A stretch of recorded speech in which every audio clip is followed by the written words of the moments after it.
Liftoff will start in T-minus 10 seconds.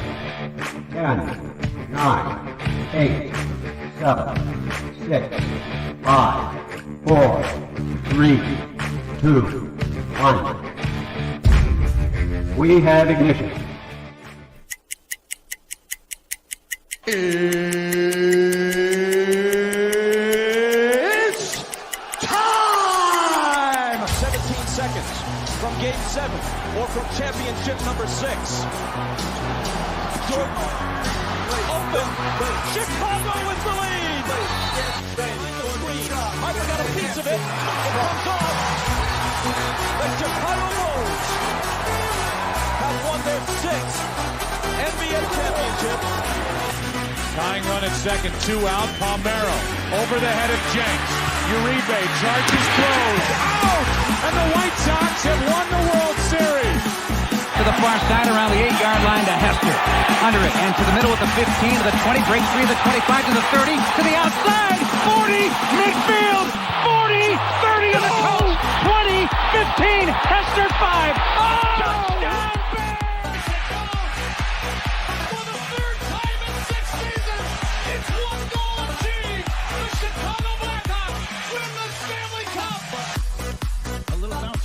Toward Bryant. He will glove it toward Rizzo. It's in time. And the Chicago Cubs win the World Series.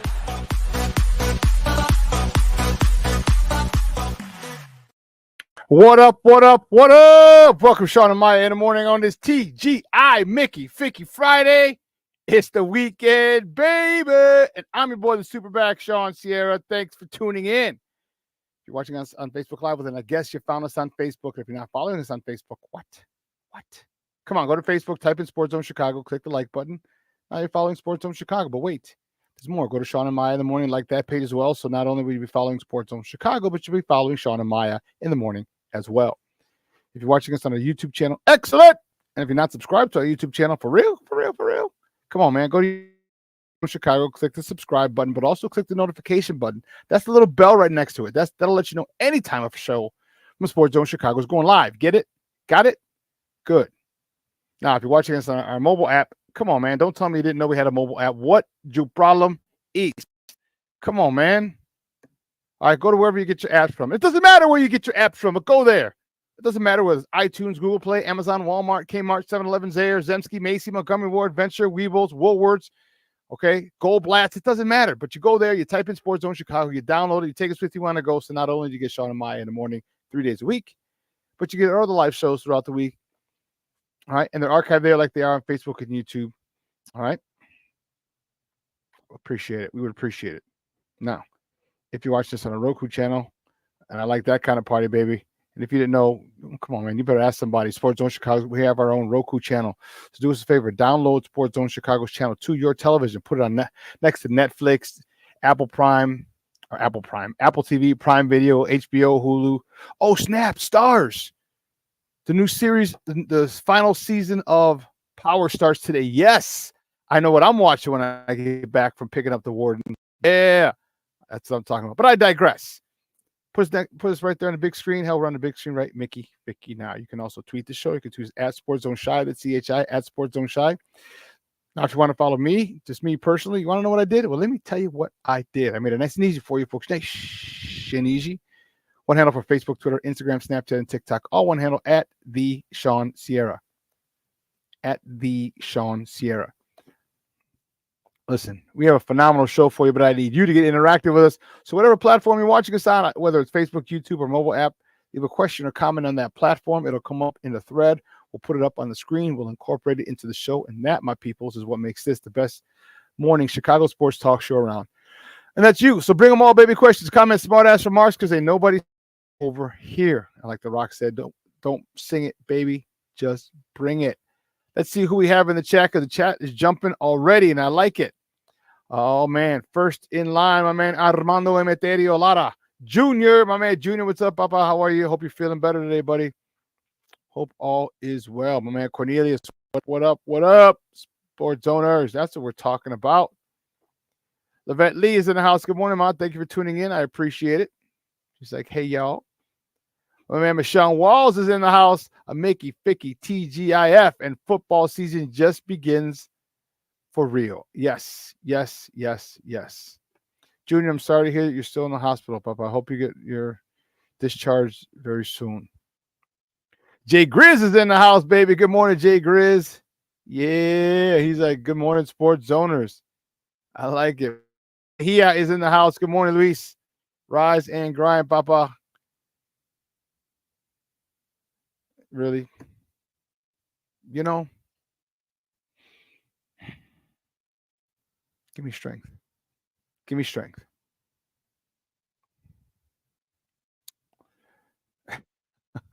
I'm telling you, some people are just.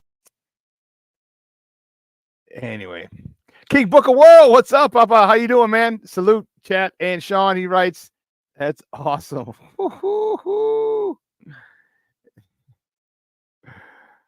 Oh, King Book of World. Already tired of the hype of the Titans, and I can't believe I just said that. Cornelius Squall's in the house. He's talking about the NFL got off to a roaring start. That was a great game last night.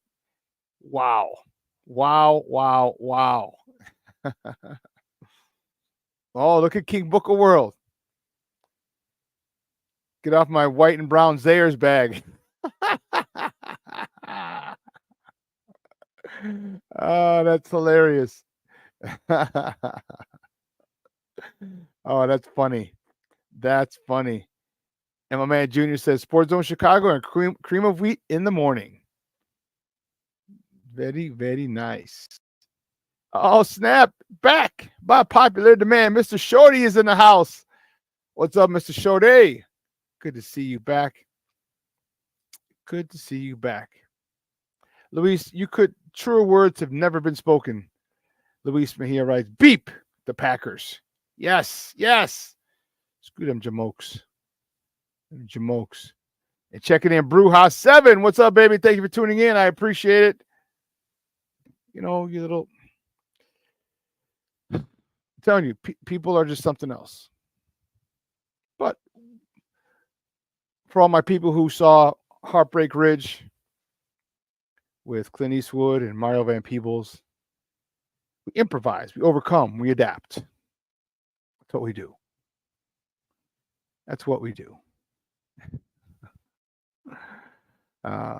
Listen, we got a great show for you. A great show. Mr. Shorty writes, I'm in the office, so I can't chat, but bear the F down. Way to go, baby. Hell yeah. I don't know if I mentioned it. Hell yeah. I love it. We're all fired up. The NFL got off to a running start yesterday. We're going to talk about the show today, man. Got an interview with my man Frank Schwab. We're trying to get loaded up. We interviewed him yesterday, so I want to get that. If we can get that uploaded, we're working on getting that ready for you. Yeah, we're working on that. At 10 o'clock, my man Ken Davis. All right, Ken Davis is going to join us. I'm looking forward to talking to him about this whole situation. This whole situation called the season opener. So we're going to talk season opener. We're going to talk the little bit of Hard Knocks at the end, but we're going to talk about Sunday. It's here, baby. Football season is here. Got off, was it Cornelius? Said it got off to a roaring start yesterday, and man, oh man. Let me tell you. Missed it by that much. You know, yeah, Cornelius said it got off to a roaring start. If you watched that game last night, Lord have mercy. Lord have mercy. Man. Jay Grizz, you ain't lying. Instead of a 14, it should have been a 13 and a half.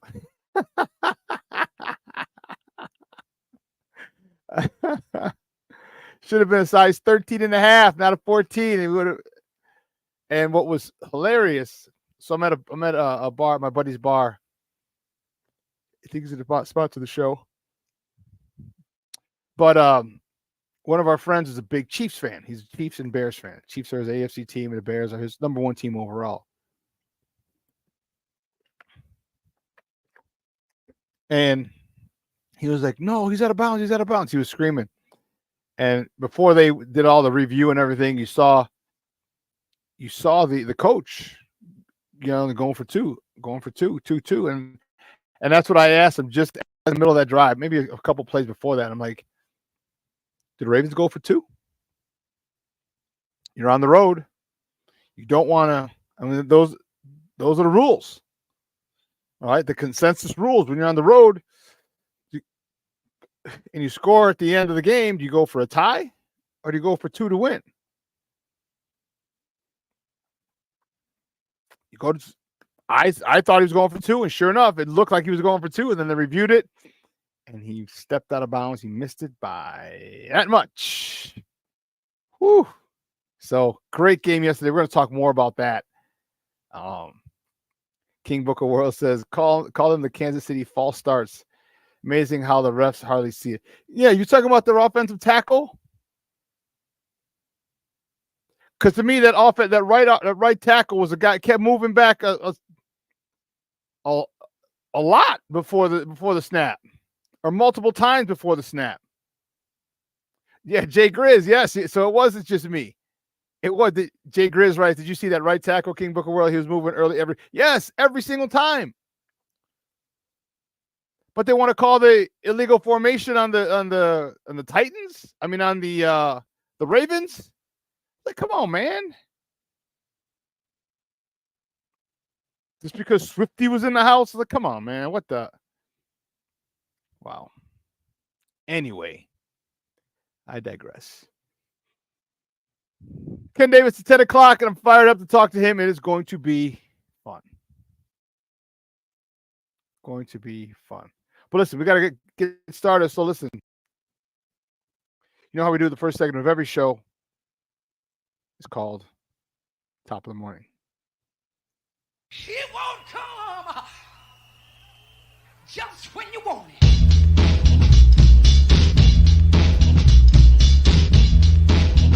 Top of the morning to you. Top of the morning to you. Top of the morning to you. See, the first top of the morning topic, man. Where do we go? Man, we got a lot to talk today.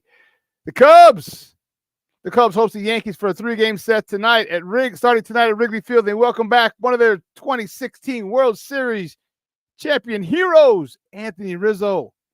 This will be his first trip back to the friendly confines since the trade. Woo-wee. First pitch is at 1:20 p.m. Central Time. You can catch that game on Marquee Network or check it out on their flagship station, 670 a.m. You know, how crazy is it going to be for Rizzo? I mean, you got nothing but love for him. All right, remember, he caught it. You saw it in the opener. He caught it. Jumping up and down. Took the ball, put it in his back pocket. They celebrated on the pitcher's mound, or right off the pitcher's mound. Yeah.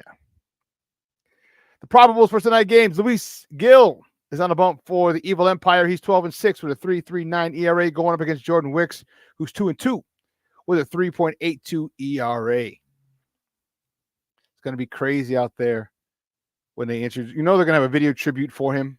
They have to. It's been what? 3 years? 4 years? Since he's been gone? Crazy. His first time back. Well, keeping it moving. The next top of the morning topic. The good guys, the White Sox. They travel to Beantown, Boston's wicked piss over there, for a weekend set riding a huge 1-game winning streak. First pitch is at 6:10 p.m. Central. You can catch that game on NBC Sports Chicago or listen to it on their flagship station, ESPN 1000. That's 1000 a.m. How long can it keep this win streak going? It's when you win this many games. I mean, any game, any game can break it. I just hope the White Sox, after winning this many games, they don't play to they play to win and not played not to lose. Oh, that's awesome. The probables for tonight's game, Davis Martin. Uh-oh. Yeah, Davis Martin's on a bump for the good guys. He's 0-3 with a 3.62 ERA going up against Nick Pivetta, who's 5-10 with a 4.53 ERA. The next topic, the Sky. They host the LA Light at Wintrust Arena. Tip-off is at 8:30 p.m. Central. You can catch that game on Ion Television. All right. They don't have a radio. See, I guess that's their next move. They need a radio sponsor. They need a radio station. They need to get their games broadcast on radio. And then there's more money for the franchise. All right. This Ion thing, this is one with the league. They have a deal with the Marquee Network as well. So when the games aren't on, and it might be on Marquee as well, I'm not sure. But most of their games are on the Marquee Network. So they have a deal with them, which is great. It's great. It's great. Next up, the morning topic. The NFL season kicked off last night with a bang. Two-time defending Super Bowl champion Kansas City team edged out the Baltimore Ravens 27-20. We talked about that a little earlier, and what a show. The NFL knows how to do it, baby. NFL knows how to do it. And I'll tell you what, it was great to see, the excitement, the pageantry. So what was really funny is, the guy I was with yesterday, the one I told you is a big Chiefs fan. He was there in a preseason game, the Chiefs-Bears. He's got family there. So they sent him a picture of the, pregame. So at the top of the stadium, they have fireworks. They shoot off stuff right as the game started, right before the game started. He was showing me that. So they were fired up. The Kansas City Chiefs are going for unprecedented three-peat. Okay. In the Super Bowl era. Right? No team has won it in the Super Bowl era. I don't know if the Bears did, but I think they said the Packers did it back when they were just NFL championship games, like 56, 55, 56, 57, or something like that. But in the Super Bowl era, this will be the first team, if they can do it, to win 3 Super Bowls in a row.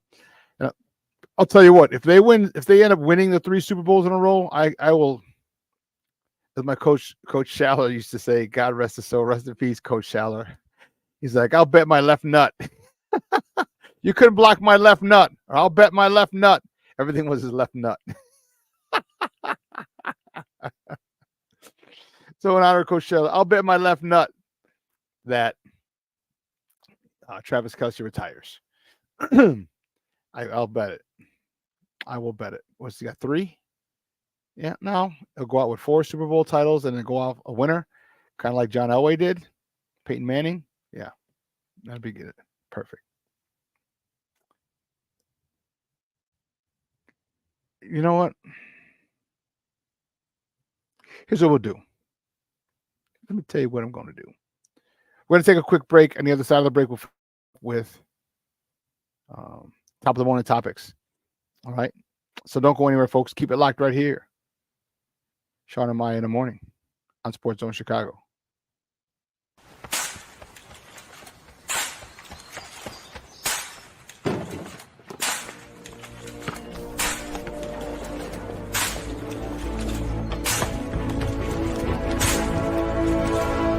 Move it!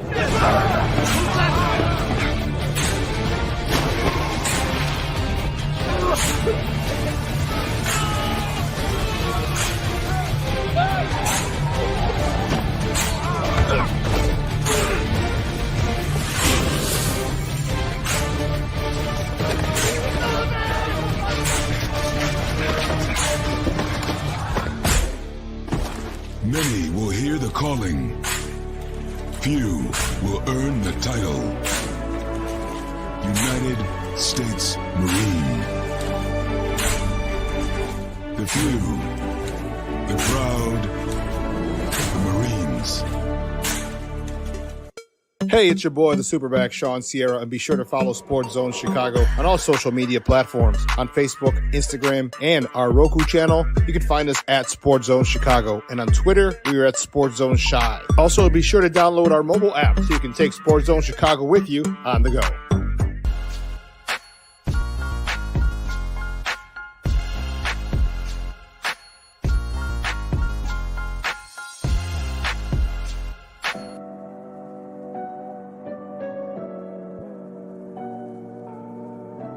How do you take care of your mind health? For my mental health, I meditate in the mornings. I have my dogs. They're the best. I just find ways that help me just relax. Finding things that make me happy, like being close to my family. I meditate a lot and read books. I have hobbies outside of the game. I'm able to switch off. I'm able to turn my brain off from the game of basketball. Your mind health matters. Your mind health matters. We are looking for a few heroes, mentors, trailblazers, innovators, a passion to change lives, spark curiosity, open hearts, and awaken minds, help students answer the question, who am I? This could be your calling, but this is no job. It's the journey of a lifetime. Be a hero. Be a teacher. Mental health and learning disorders don't discriminate. 17 million children and adolescents in the United States live with disorders like anxiety, depression, ADHD, and dyslexia. Less than half get the help they need to thrive. Help the Child Mind Institute change these children's lives. Visit childmind.org.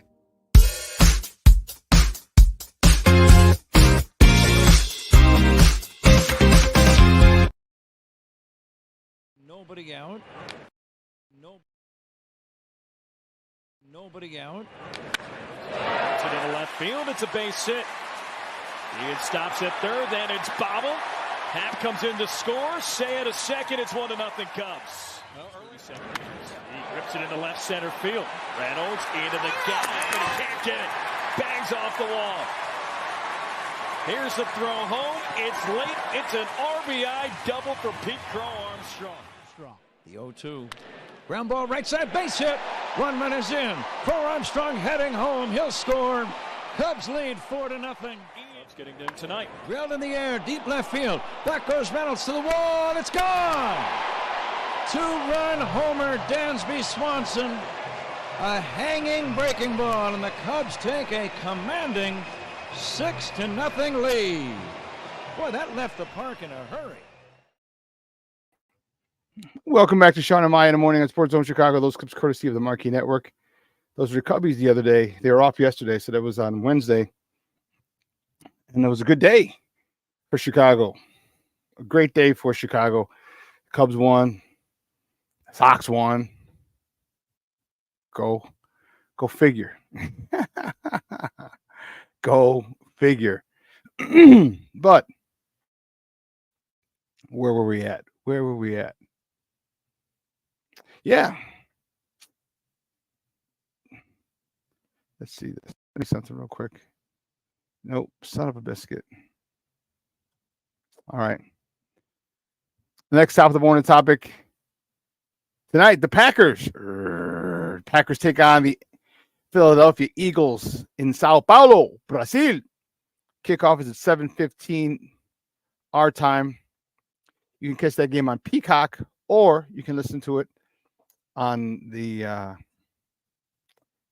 on 670 AM. It's Westwood One, their radio, and Westwood One. So you could check that out. All I'm going to say is this is the only thing I want to say. All right.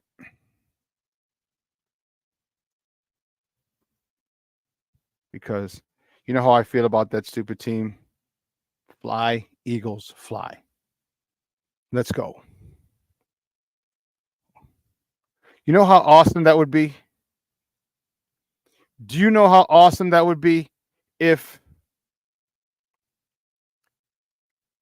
Packers lose, the Bears win, all the other teams in the NFC North lose, but the Bears. The Bears are atop the NFC North just for 1 week. Even if it's just 1 week, I don't care. I don't care. What stupid song was that? I love it or something. I don't even know who that is. I've heard it a million times.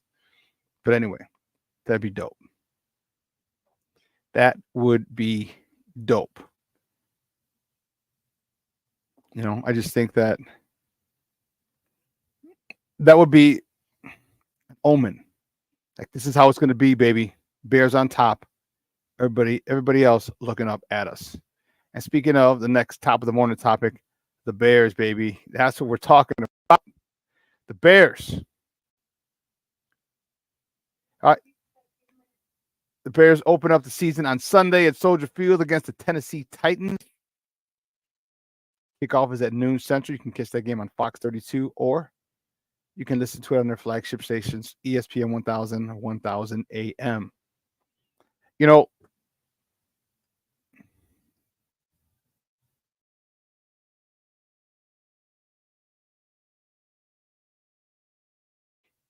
Sorry. Bears fans are really excited, and they have every reason to be. We have every reason to be excited. Okay? I'm really looking forward to a lot of things. Seeing how this offense progresses. Seeing how this defense. Can this defense come out and literally manhandle this new offense? All right? They're learning a new offense in Tennessee. All right? Will Levis, I know it's his second year, but he's learning a new offense under Brian Callahan. All right? Former OC of the Cincinnati Bengals with Joe Burrow and Jamar Chase. You don't know what to expect. You don't know. There's no film on them, so you can't really look. I just think this defense needs to realize that this game is going to fall on them. All right, this game has to fall on them, and I think that they got to have a couple I'd say 3 turnovers, maybe 4 would be great for this defense to really help out Caleb, because again, there's no film. Okay, everything's gonna have to be on the fly. The coaches are gonna have to be diligent in understanding and seeing, and noticing tendencies and get that information relayed to the players, because of the fact that there's been little film work. Because there's no film on this team. All right, with the new coaches, you can't look at last year's big Derrick Henry. He was playing last night for the Ravens. All right, the style of play is going to be different. I would presume, and I would assume, and I know what happens when you assume, you make an ass out of you and an umption. That's an assumption. But I assume they're going to throw the ball a lot. All right, Will Levis is not a rookie anymore. All right, I think he's ready. He's excited. I think they have some good running backs. Tony Pollard is on the Titans team, and he's more of a dual threat running back. So he's I bet my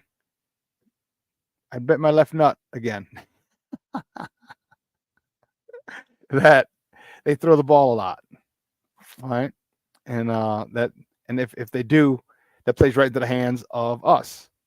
For us, all right, our defense, our secondary is one of the best, if not the best, secondary in the NFL. Yeah. All right. So Montez Sweat needs to step up. Andrew Billings needs to collapse the pocket from the inside. Gervon Dexter. I would love it if Gervon Dexter just came out and just destroyed people today. Sunday. Oh, sorry. I would love it if Gervon Dexter came out and said, "Hey, listen, I am that 3 tech that they thought I was going to be. I am that dude." I would be so freaking happy, because that solves a lot of problems in the run game, in the pass game. You got Montez Sweat coming from that side. You have Gervon Dexter coming from that side. You have Billings coming up the middle. I love it. But we'll see. There's a lot to be, and everyone's going to look at the other end, the end opposite Montez Sweat. Are we getting pressure from that particular side of the ball? All right. And I know people are gonna complain about it. They've been complaining about it. I think they've addressed it enough to the point. I think we're going to see how Austin Booker plays. All right. I think we got to figure that out. Once he plays like a couple of games, DeMarcus Walker's going to have to do well. I also talked about Booker. Man, if he could just go in on third downs. Okay. Going on third downs or pure passing downs, 2nd and 20. All right. 2nd and 25. All right. Definitely 3rd and long. Get him in there. Get bump DeMarcus Walker inside, take out Billings. If you know what I mean, if you want, there's a lot of different things that Matt Eberflus can do, will do to get to the pass rusher. So,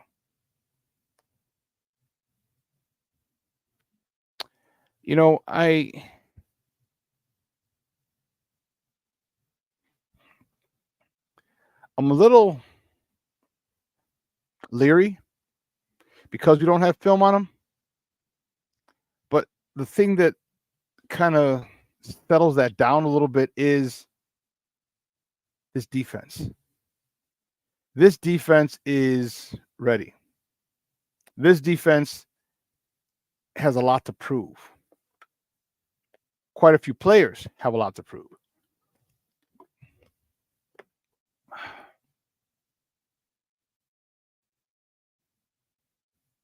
Damn it. Quite a few players have a lot to prove. And Jalen Johnson, we talked about it. He's already said he feels like he has a lot to prove. He wants that number one, the first team All-Pro. He felt snubbed by his peers, his colleagues. In the NFL's top 100 was voted on by the players, and he missed out. He was not in the top 100. So,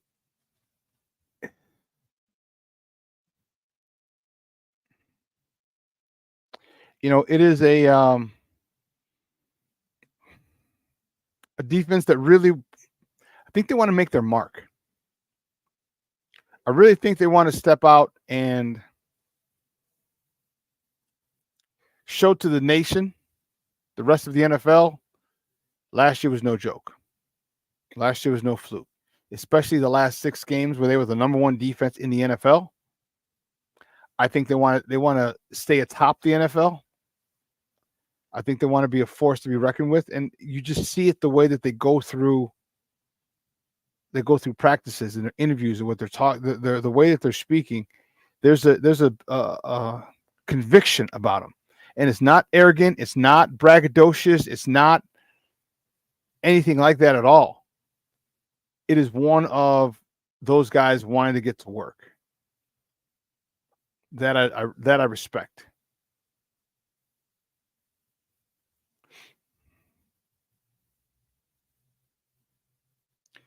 Yeah, Cornelius writes, their coach is coming from the Bengals organization. The Bears dominated the recent practice that they had. But he wasn't there. He was with Tennessee. He wasn't there in the practice they had. It has nothing to do with it. It's a new squad. It's a new staff in Cincinnati.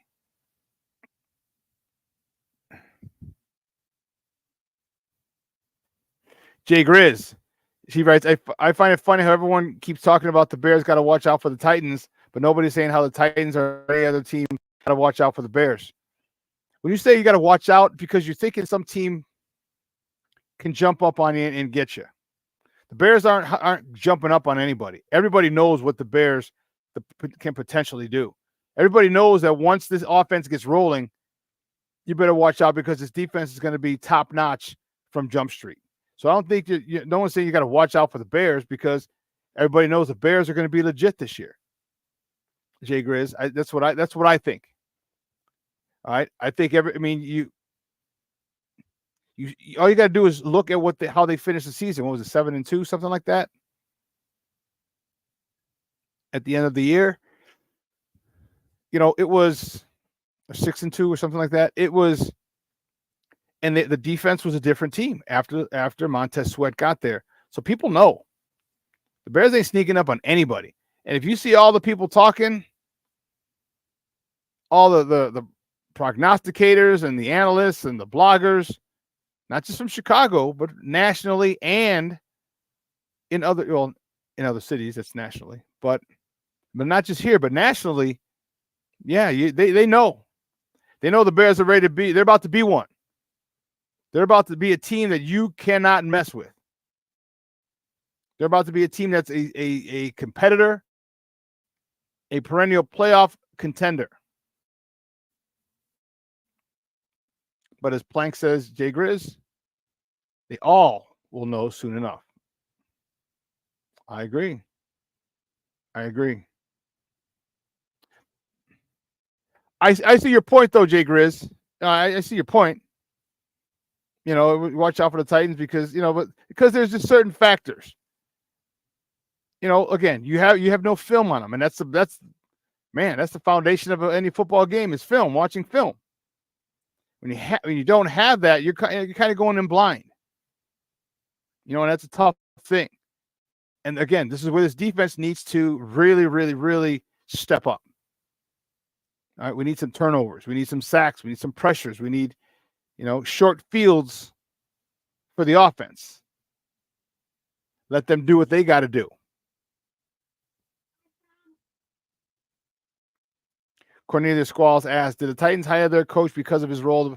Well, I think you answered your own question there, Cornelius. Yeah, of course. You don't get a head coaching gig unless you have success, especially if you're a coordinator. If you're in the league, yeah. I mean, him and Joe, he took Joe Burrow and Jamar Chase. He was the guy behind their Super Bowl run a couple of years ago. I actually thought he was going to be gone last year, but I was hoping. I really didn't worry about him. I wanted Bobby Slowick out in Detroit. And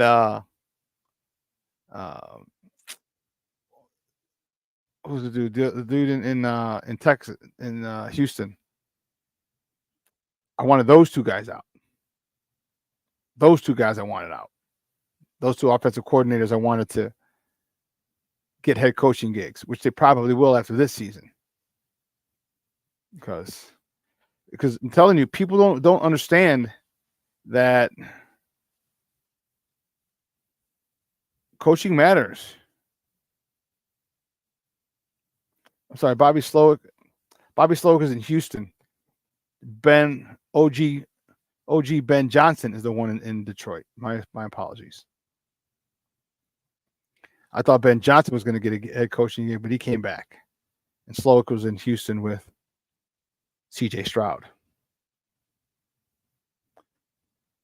One of the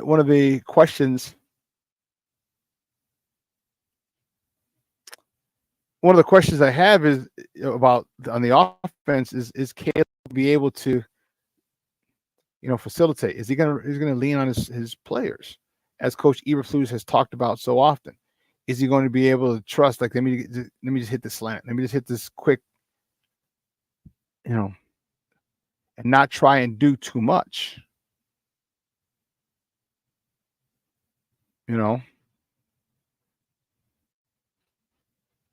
Michelle Walser, you didn't see my comment. What comment, Michelle? Let me see what you're talking about, buddy.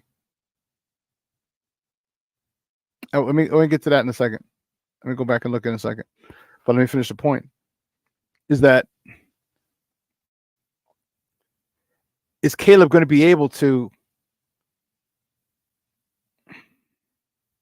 not play Superman? Now, he's saying the right things, and if he follows through with what he's saying, man, perfect. Get it. It sounds like if he does, remember, he's reiterated what Coach Eberflus says, lean on my players and blah, blah, blah, blah, blah, and not do too much on third down, or only when I need to do something, then do it. He's reiterating that's everything Coach Eberflus has said. So that conversation's been had ad nauseum.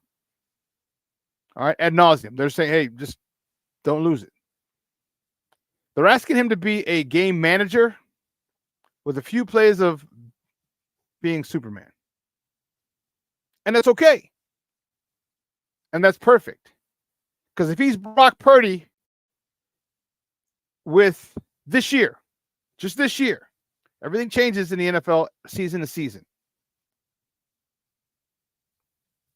If he's Brock Purdy with a few splashes of Superman, this team's going to be good. This offense is going to be really good. As long as you can stay controlled, disciplined, and get it out on 3. 3-step drop, 5-step drop. Don't put him in harm's way. Don't give him a lot of 5 and 7-step drops. Don't do that.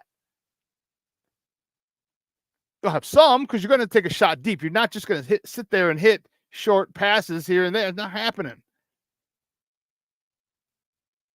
But if you're able to run the ball and you're able to hit these short passes, and man, DJ Moore breaks the tackle, Roma Dunze breaks the tackle, Bayless Jones just runs away from somebody, Tyler Scott on these slants, these crossing routes, or the swing routes to Bayless Jones, he gets by the backer.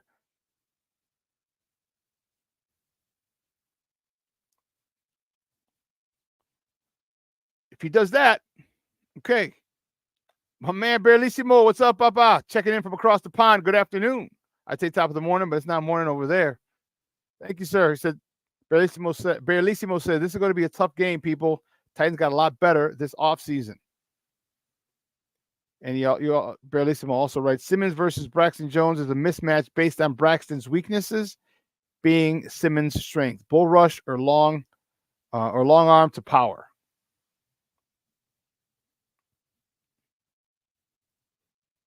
Off the Dub says, Caleb Williams coming out throwing. He's been waiting for this moment his whole life. Expect something big. Expect something big from him. Yeah, that's the thing. I just want to make sure, don't come out and do too much. That's the big thing. He'll find his place. All right. They'll get comfortable with him. And the thing I'll say to Barlissimo is that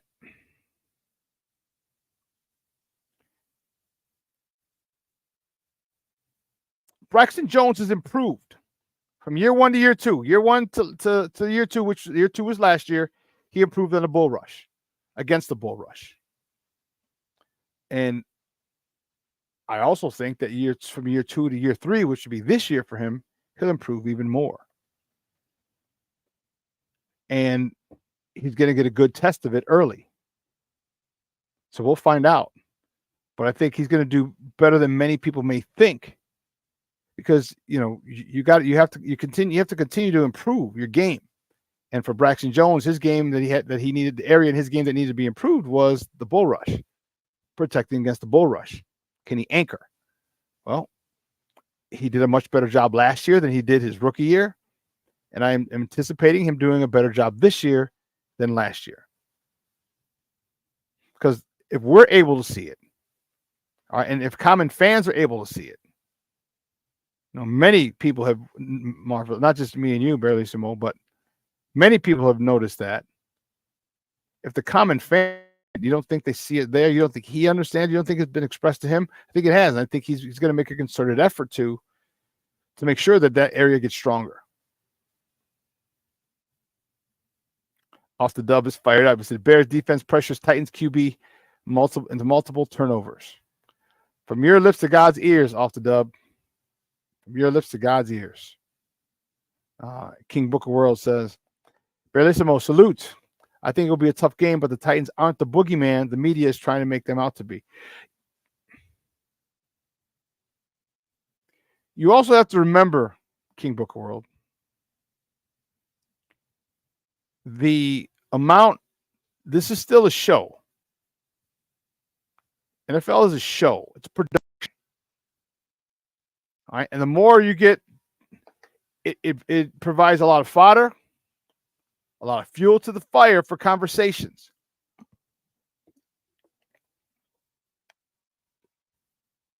A lot of fuel to the fire. And when you go, this team is great, this team is great, this team is great, and you plant that negative seed in the Bear fans, it's easy to do because of the history that we've had recently.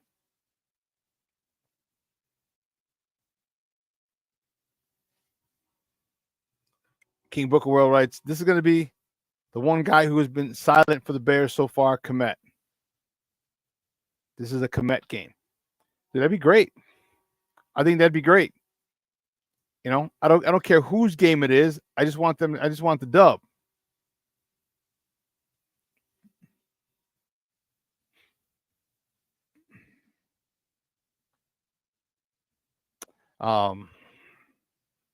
BTSD, Shawn. Bear traumatic syndrome. I get it. I hear you. But it's also, remember, they also feed on that. So how it's going to play out, I don't know, but I'm looking forward to it. But again, this defense, the one thing that's got me really fired up is this defense. The confidence that this defense has is second to none. Second to none. And I apologize if you hear the landscaping engine in the back. I don't know if they're chopping trees or if that's the trimmer or what, but I slept with the window open last night and I didn't know today was landscaping day. I didn't know. The one thing that really got me excited, and I've mentioned this a few times, is the chemistry, the camaraderie on this team. All right, many people, a lot of you in this chat have played football. Now, if you've been on championship teams, you understand that those teams had for the most part, those teams had great chemistry. But more importantly, off the field, those teams wanted to hang out together. Those guys, you do crazy stuff together. Okay, and you can tell by the guys here that they liked hanging out with each other. You know, they like doing stuff together. They like being teammates. And that's the one thing that's got me, the one positive that has me kind of fired up for this, is that watching what the way this team acts and also the way they're talking, they feel like they have a lot to prove.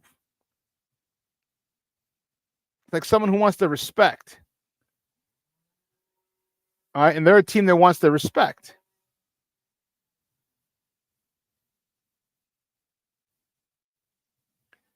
King Booker World also writes, Caleb is going to be fine. A few mishaps here and there, and a few wow games.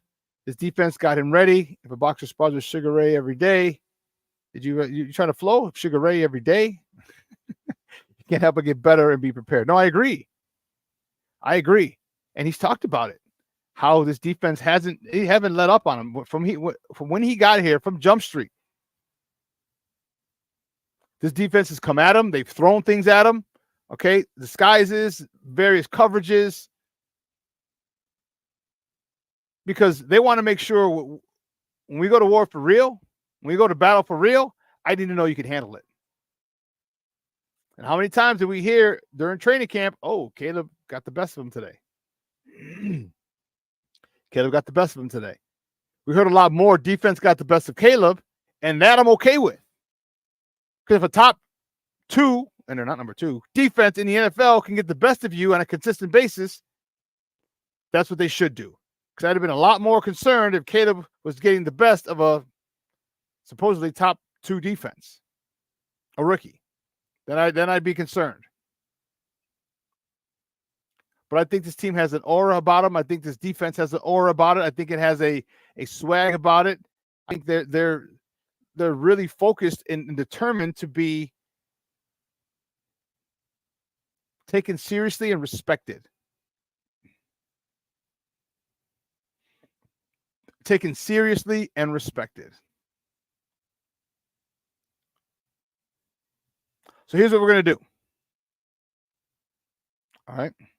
We're going to take another quick break. On the other side of the break, we're going to welcome my guy, Ken Davis, from the Under Center podcast at NBC Sports Chicago. All right, we're going to continue this Bears talk as we are the eve of the Bears season opener, which is also their home opener. All right, we're going to continue this conversation. So don't go anywhere, folks. Keep it locked right here. Shawn and Maya in the morning on Sports Zone Chicago. Hey, it's your boy, the SuperBack, Shawn Sierra, and be sure to follow Sports Zone Chicago on all social media platforms, on Facebook, Instagram, and our Roku channel. You can find us at Sports Zone Chicago, and on Twitter, we are at Sports Zone Shy. Also, be sure to download our mobile app so you can take Sports Zone Chicago with you on the go. Time out. How are you feeling right now? Happy? Excited? Angry? Overwhelmed? One of the best things you can do for your mind health is to name what you're feeling. It can sharpen your awareness and help you talk about your feelings with someone you trust. Here are 3 questions to ask yourself. Where are your thoughts right now? In the past, the present, the future? Do you notice any sensations in your body? Is your heart beating fast? Is there a flutter in your stomach? Or are you fully relaxed? What do you need right now? Time with others? Time to yourself? Remember, there's power in this awareness. So find ways to identify what you're feeling today.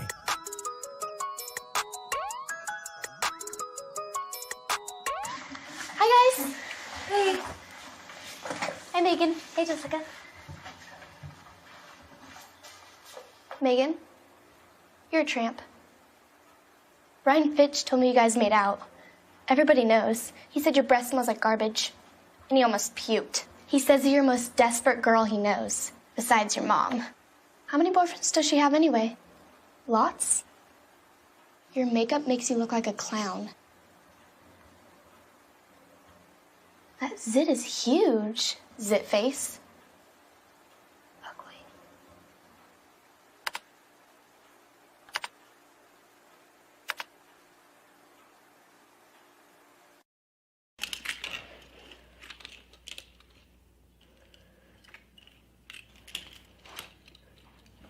Hey, bud, what you doing? I'm playing with cars. Cars? Can you show me what a car does? Whoa, whoa, whoa, whoa, whoa. Hold on a second. First of all, this is a school zone. So you need to put down your cell phone, stop texting, and let's get to driving. Now you're coming up to a stop sign, right? You need to slow down and stop before you hit that Y line. I want you to look left, right, left. You don't want to get hit by a car going on your left and to your right to make sure you don't get sideswiped by a guy coming from your right. You're coming, and you see a crosswalk. You better slow your horses down because the #1 rule of driving is always yield to pedestrians. Now stop, pull over, and you are done driving. Gosh, what do they teach you kids in school nowadays?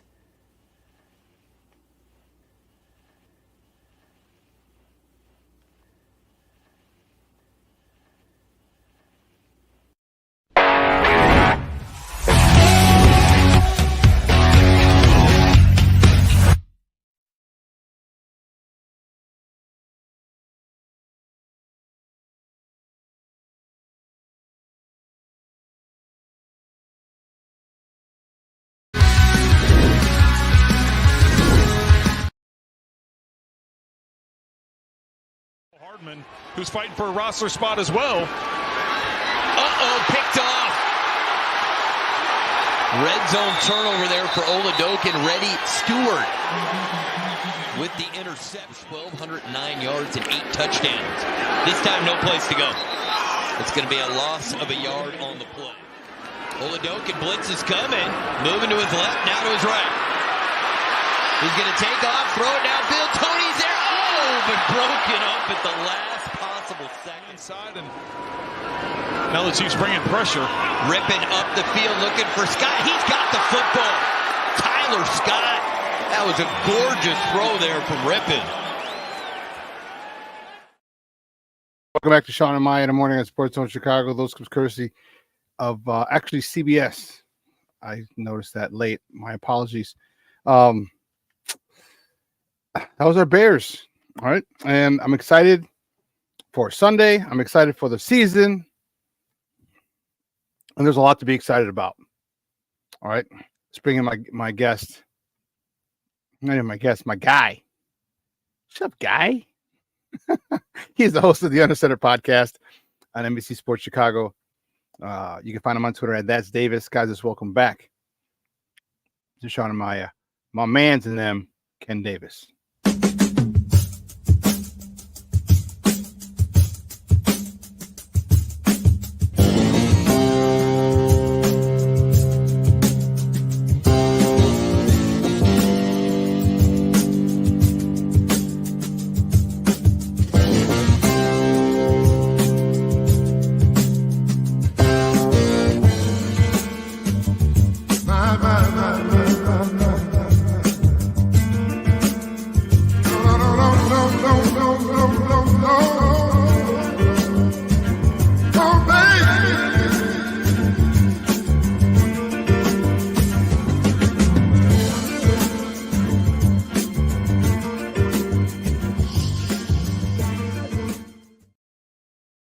Davis in the house. What's up?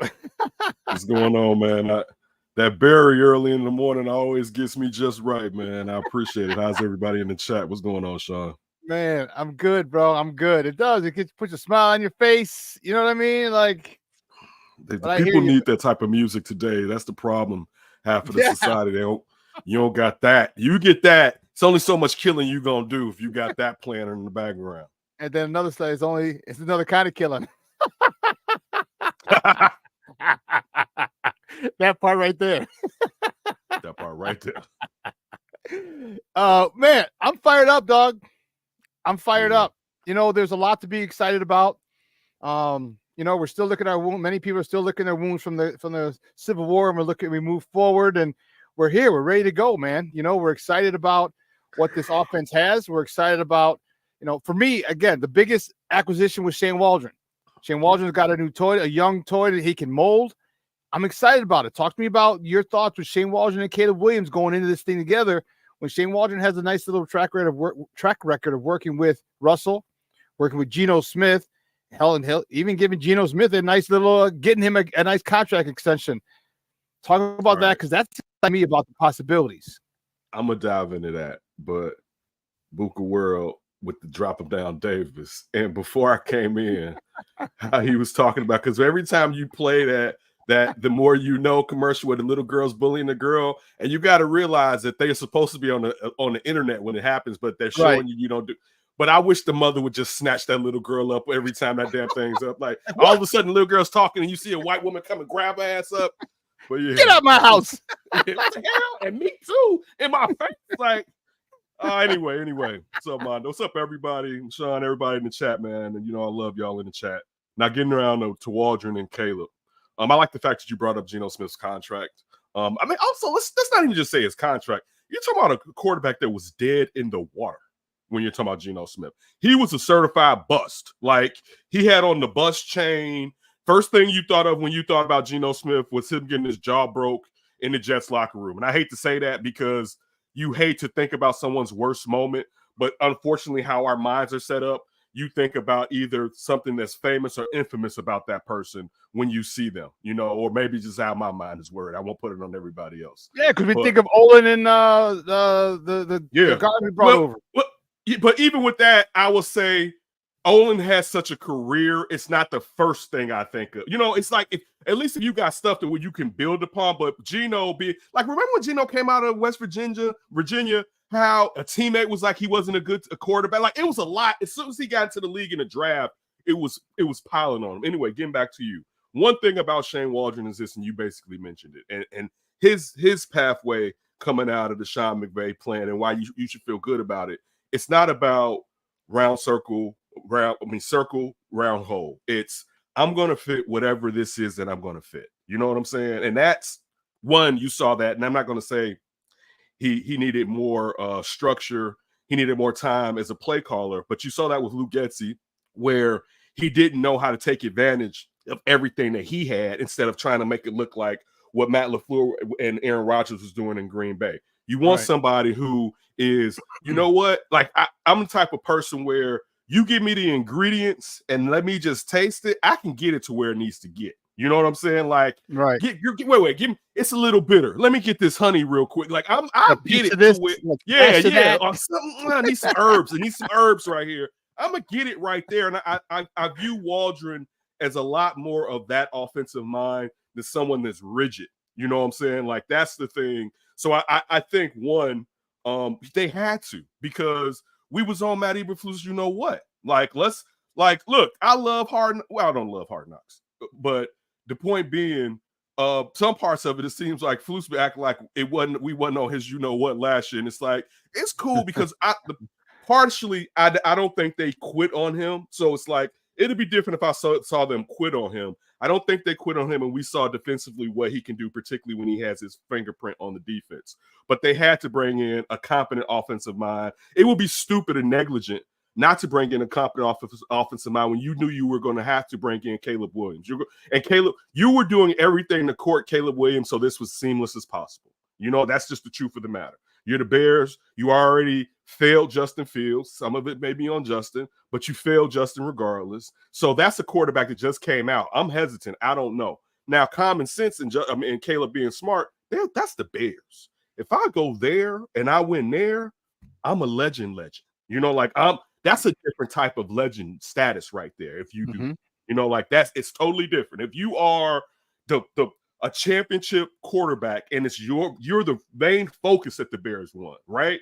That's we in all fairness, we still kind of haven't seen it. We could say Jim McMahon, you know, and I love Jim McMahon as a kid growing up, but we all know Jim McMahon got hurt. You know, we think about, well, what if he stayed healthy or whatever? But imagine had Jim McMahon played throughout the rest of the remainder of the 80s and the Bears made it to 2 more Super Bowls and won one more.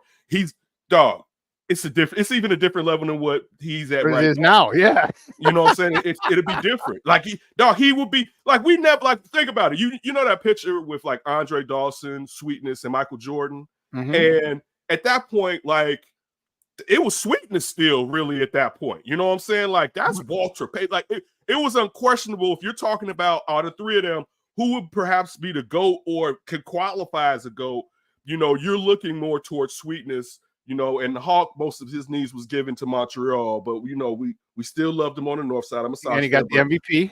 I came home, and my aunt, who lived in Minnesota, she was a Twins fan. She would watch Cubs games, so I watched a lot of Cubs games in the 80s and early 90s because that was the TV that was in the front room, and she had control of it. But the point still being that when you're talking about the status, and I was getting back to that Jim McMahon part, he was never in that photo with those gentlemen. You know what I'm saying? And it's not a knock on him, but that getting to Caleb, dog, if it works, and I think it will work, I'm gonna still take a wait and see approaching up. You know, on here, I was team, you got to go get him. All right. But even if your team, you got to go get him, you still have to see it work. Because there's been a lot of players where he could just be really, really good. I think he could be great. I'm going to take a wait and see approaches. He's going to be great. And that's because I want him. Doesn't mean it's going to matter what happens at the end of whatever is his tenure here in Chicago. So I think it's a good matchup between the offensive coordinator and the quarterback. I think they got him one in both cases. I think, you know, I don't know the last time, Shawn, and maybe you can tell me, when's the last time that they've had an offensive coordinator who was maybe this seems like he could be this good and this capable with quarterbacks who have done well? Not just like Geno Smith led the league in yards. Let's not forget that when he took over starting, like Ruff was cooking till halfway through that year, and it was like, oh, maybe he shouldn't cook all the way. Remember, it got like to week like 11. And then it was like, damn, I see why Pete Carroll don't let Russ just cook all the time, right? You got to bring Russ in a little bit, and Russ was never the same after that. So I think it's good that they're doing what a competent organization does, and that, I mean, it's sad to say, but it's just the truth of the matter, in my opinion. You know, he is Buka. Go ahead, my bad. Maybe Norv Turner and Cutler. But they're going 1 year, so they never I would say my only thing is Norv was never the first iteration of Norv. That first iteration of Norv is the Bears offensive coordinator. That was before he went to Illinois. That was sweet. You know what I'm saying? Like that was sweet. But that would probably be it. I would think that would probably be it for me. I mean, you had the razzle dazzle that we saw that didn't necessarily work out. We had Nagy, the fizzle. We had Nagy. You see that you had Mike Martz. That traded Greg Olsen. That's a different discussion. Yeah, that's a whole nother. It's just, you know, it's again, the point being, it's a move that capable franchises are supposed to make, and it's good that they made it. But I'm not going to bend my back over backwards to kiss my own backside to get them props about it.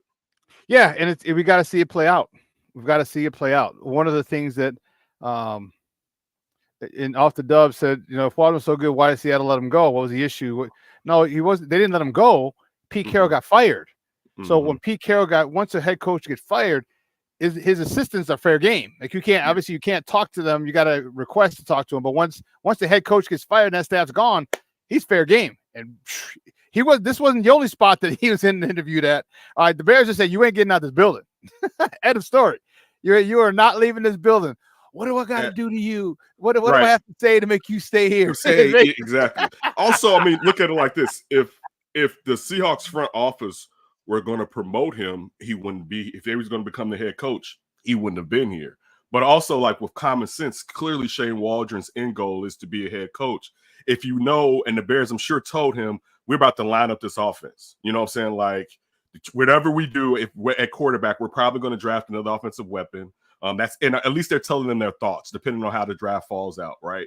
And definitely they probably told him if there's another receiver out there that's available, we'll go get. Like the same thing they did with Caleb. If you don't think they told Caleb, like, yo, we're going to put this sugar on here, you crazy. We all, listen, all of us here have been courting before. All right, like you, it's the same game. You know what I'm saying? You're gonna put up the pros of how it's gonna be, and you're gonna lessen the cons of how it's gonna go. It's the same type of game. So I mean, I think the thing that helps the Bears and what you're saying as far as a reason for him to stay is look at what we're gonna do, and if it works out in 2 seasons, it could be this year. But if it's to say it's 2 years, you're going to be the hottest coach on the market, because if Caleb comes and becomes the player he's supposed to be, everybody's going to want you to come in and do it either with their young quarterback or rookie quarterback or some vet, because you've proven that you can do it with vets like Geno Smith. So again, it was a really sound and smart decision.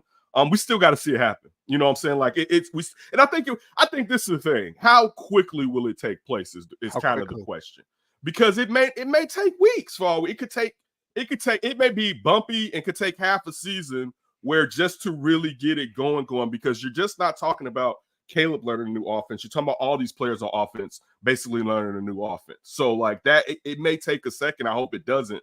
But I'll be patient for a bit. You know what I'm saying? Now, how important is that schedule now that we don't play our division until the end and we start week 11? So now that you get all the hiccups out of the way, I don't think there's a lot of teams. There's some, but I don't think there's a lot of teams in those first 10 weeks, those first 9 games, that'll really exploit us when we screw up. And we're going to screw up. We're going to have, Texans could be one, the Rams could be one, maybe the Jaguars. I don't know. We don't know about the Colts, because how's Richardson going to come out? He's starting, so there's not a lot. The second half of the season, you got your whole division, and you got the Niners, and you got Seattle.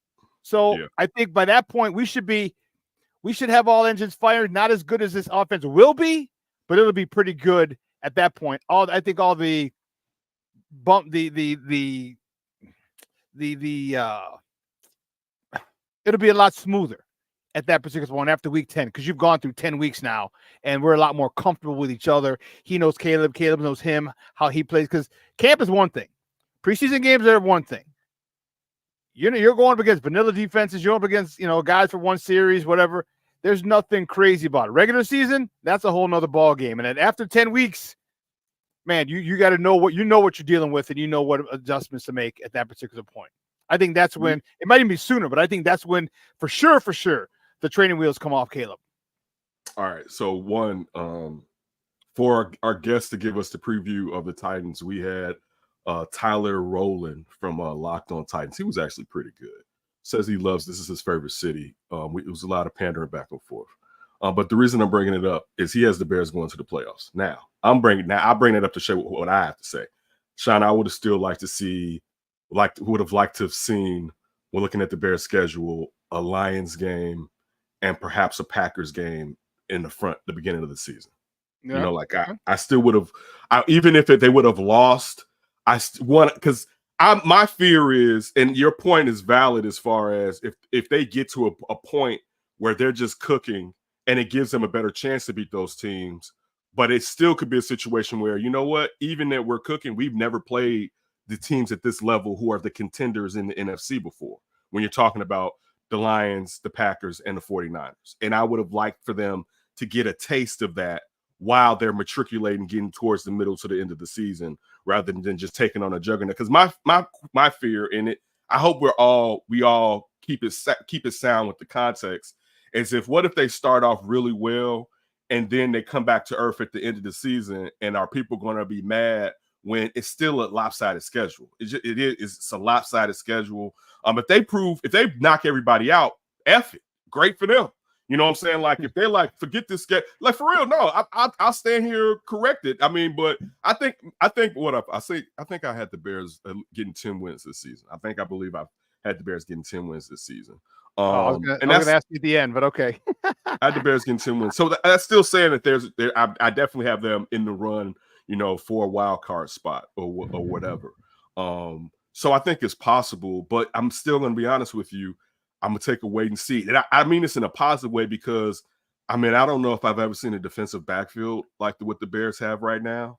You were playing the clips from, the insurance bowl with KC and the Bears backups, and just to see who the guys the Bears let go. I know that Reddy's on the practice squad, and I will say parts of Hard Knocks I did like to getting to see and know Adrian Colbert more.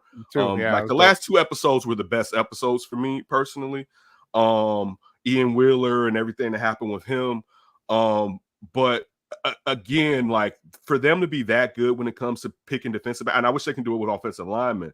But when you start to see what perhaps if they can get 12, and I want more than this, but a hard 12 other sacks from who's ever in the rotation outside of Montez Sweat, you can really start thinking about this defense can be fearful. Be fearsome, and like one thing you want 12 combined sacks between Booker, DeMarcus Walker, whoever else is at that right end. Not interior, the end. No, we're not counting interior. We're not counting those are different sacks. Those different sacks from the interior, right? If we can get us 7 to 8 in there, then maybe. And now if Gervon Dexter pops, we'll see. I don't know. I think it's a lot to put on his plate. I've stated that. I think it's a lot to put on his plate to say, particularly when coming out of Florida, talking to the coaches of Florida. His coach at Florida, rather, and just him talking about, it's going to take some time, but he believes that, he's a physical specimen. He was going to do this. This was after last year's draft or whatever. But the point being, this defense is going to give the Bears the ball back offensively a lot this year. And that's where it's like, this could get real nice real quick. How and comfortable are you, bro? Because you do that, you get the ball back. That's short fields sometimes. That's ball in positive territory a lot of times. All right, or right across the 50. You know what I'm saying? Like you got to go 45 yards, you got to go 30 yards, you got to go 56 yards for a score. How important is that for Caleb and for this offense? When you're trying to get him in rhythm. I think it's important, but I want to piggyback on what you're saying. I also think special teams is going to provide that too. Bingo. With Corey Taylor. To me again, and it's hard being a Chicago sports fan because we are the mistreated. You know what I'm saying? Like we love our teams and often we don't get the same reciprocation when it comes to that. So I'm always hesitant, but I really believe this team is going to be nice. You know what I'm saying? Like I really do. I think this team is going to be nice. I think their offense is going to have some plays that make you scratch your head, but I believe that I think Caleb's going to be nice. I think you already see he can do the stuff he can do at college. The question is, one, will they protect him and will he be able to efficiently function within the pocket? And I believe he's smart enough to do that. Like if he wasn't smart enough to do that, I'd be like, I would still be like, I guess we got to draft him. But I believe he's intelligent enough to become that player under center, but he has to be protected. And I still will go down with saying that, I said this last year with the offensive line that I had concerns. There's not as many, but health and gelling like that. And that can happen. Like we know sometimes it just takes 3 weeks for some guys that really haven't been out there consistently together to really just get it. So I'm definitely happy when it comes to what I think the Bears season will be. And I'm looking forward to it. I can't wait for Sunday. This has been one of the best. Before the shit hits the fan, this has probably been one of the best Bears periods in a minute. You know what I'm saying? I'll say 2018. This has been one of the best periods. The Fields draft. So I would go Fields draft, that one, and then the 2018. Either it can be when they traded for Khalil Mack, or just how the season took off and how well we thought perhaps they would be in 2019 and 20. Yeah, those were probably like out of the last decade. Perhaps my best, and like so this offseason ranks up there with those. I would probably, if hindsight's being 2020, I would probably put this at number 1 now. You know what I'm saying? Like because even with they drafted Justin. They were desperate to try to save their asses, and they didn't set him up right. You think about the Andy Dalton situation. They didn't set that up right. 2018, we saw that, Matt Nagy probably wasn't an offensive mind, but we were hoping that, man, maybe next year it'll be, 201, and we never got out of 101. But this year, there's less questions. I guess is the point that I'm trying to get to. There's really less questions. The real question is, can Caleb be as good as we want? The defense is going to be good. The question will be, do they have to bring pressure because they only got one guy that's a dominant defensive lineman? That's kind of the question. Like we saw last year before the Sweat trade, that Eberflus went against his nature and was sending more heat. And so it'll be a question of, are you going to mix that in where sometimes you may have to do that even now that you have Sweat to make sure you can keep other teams off balance and not get their offense necessarily up and running again. Also, I'll say this too, when I'm looking at, I'm interested. I'm going to tell you one thing about defense I'm interested in this year. I'm interested to see the run defense. I'm interested. I'm interested to see the run. I'm interested to see the run on the defensively and offensively. I want to see the gaps from the offensive linemen. Are they providing holes for these running backs to go through? But I also want to see our guys just flying to the open holes and just either sending that running back, to another defender or taking that running back out right there. That's going to be the thing that I would say I'm going to be interested in outside of how much pressure the front four is getting on the quarterback. FFG style. Good morning, Papa. Thank you for tuning in. I agree. And I've said Shane Waldron was the best acquisition this offseason, and Eric Washington's the second. I couldn't agree more. Coaching matters. You've seen me. That's my mantra. It's so important. So yeah. And Cornelius says, and you've been right. I can't. No truer words are spoken, Cornelius. We've been the center of the football world the whole offseason, and everyone's talked about it. Everyone's talked. I even got. There's one girl I follow on social media. She was a weather girl for a while. She's doing her own thing now, and she's talking about the Bears. I'm like, you're from like DC or like Baltimore or something. Like, why are you talking about the Bears? And she's like, the Bears going to be good. I'm like, stay over there. Stay over there. She's been following Caleb. She's been following Caleb in her backyard. True. You know what? You're right, because that's a DC guy. Yeah, DMV. So she's been following Caleb. So this defense, talk to me about this defense. We'll go back to the offense, but talk to me about this defense. Do you see, because I guess in what I hear Jalen Johnson talk, I hear other people talk, I hear a swag about them that they're extremely confident, but they still have a lot to prove. They still want to prove a lot to people, and that could be bad news for a lot of teams that they face. Yeah, it makes you. I wish he had ended up on the NFL top 100. I think he deserved it. That's not just being a Bears fan.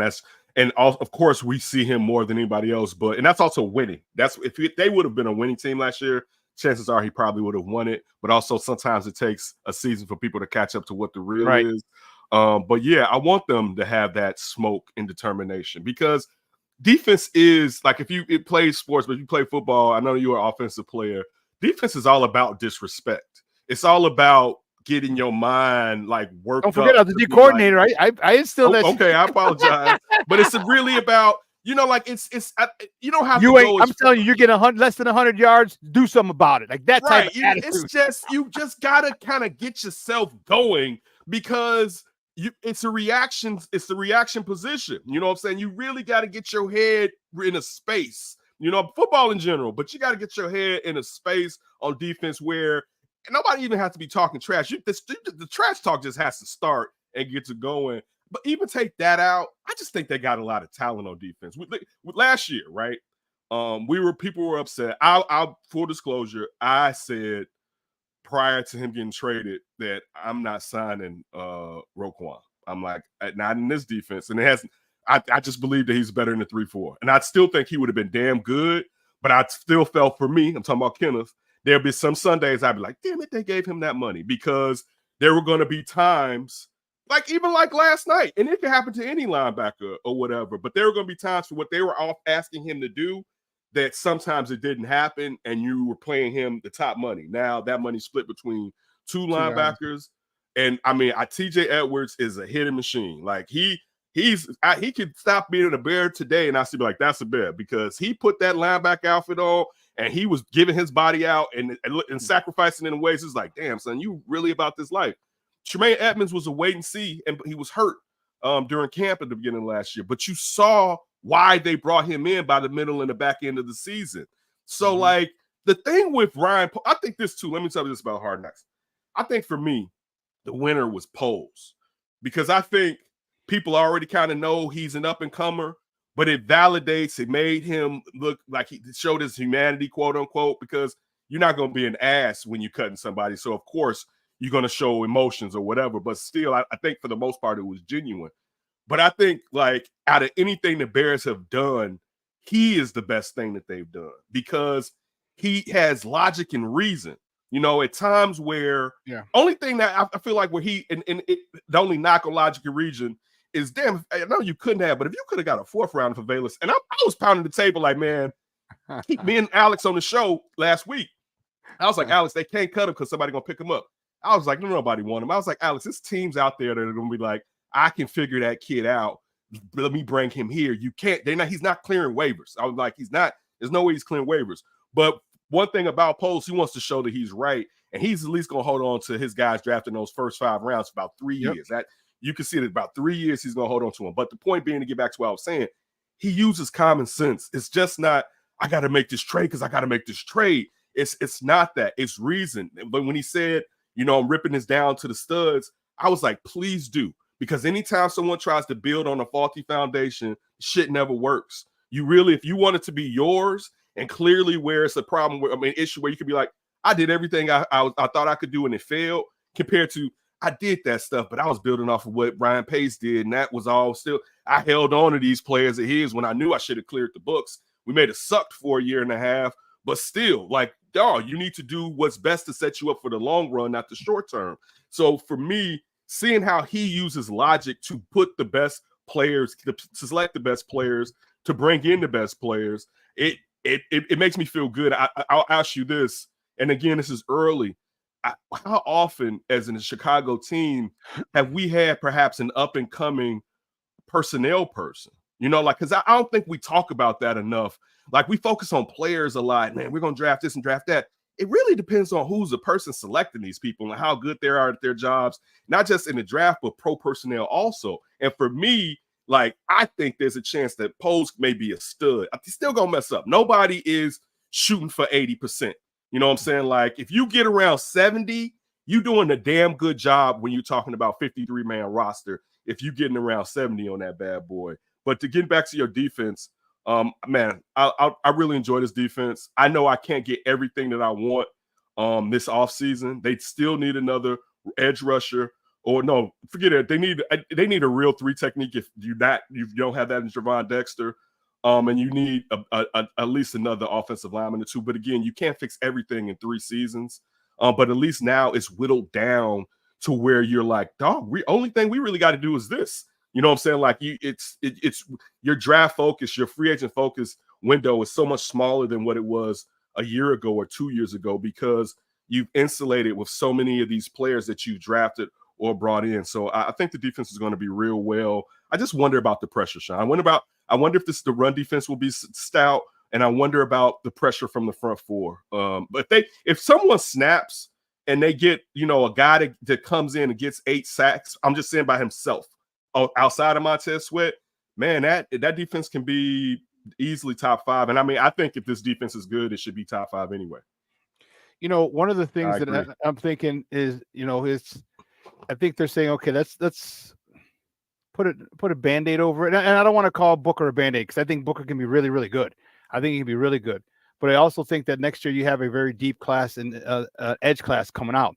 So you will get that. Now you put that type of rotation, that stud defensive end, and Booker, holy shite, man. And God forbid that Gervon Dexter take that step forward. So now you got Sweat, Dexter, Billings, and 2 studs on the other side. And I think that's what Ryan Poles was doing. I think Ryan Poles was, like I said, I think the Bears are a playoff team. I think their ceiling, and this is if everything goes right, like the 2016 Cubs, everything went right for them. All right. If everything goes right for them, I think they can get to the NFC Championship game. And if you're there, shit, anything can happen. Quarterback goes out one play, boom, and you know what I mean? Anything. All right. But I'm thinking Ryan Poles is saying, hey, listen, I don't think this is our championship window. I think we make the playoffs. But if all those things do happen to go right, I don't want to get to the Super Bowl and be like, oh, damn, we couldn't get pressure on the quarterback because we were light here. We were light there. I think that's why the Matthew Judon sweep, they were in the sweepstakes for Matthew Judon because, like, just in case, it's not highly unlikely, but just in case. And that's what I like about him. I like to, hey, listen, we got a squad because you and I, we've seen this defense could really take over games. I mean, they're not trying for turnovers. They're trying for house calls. They're trying for house calls. It's like, boom, ball on the ground, boom. I love it. I love it. And the one thing that they still don't do that bugs me they did it when I was a defensive coordinator, I snapped. It was when everyone wants to run down with the dude next to him and start, yeah, and the dude comes from behind and makes a tackle. I was, man, the first time that happened, I don't know if I could have let out more cuss words. There's more cuss words than non-cuss words in my rant in film. I was like, don't you ever freaking do that. I said, you take 2 steps with him. I said, then you turn around and you find the nearest guy. Right. You'll see the guy coming. You'll see him coming from there. There's one dude, and there's always going to be a guy who's going to try. I said, you block him. And you can celebrate with him in the end zone. I said, but you go find it. If that ever happens again, we're going to run till I get tired. Oh, I was so pissed. But that's what it, but that's the thing that this team does. They create over, and they're trying to get to the house.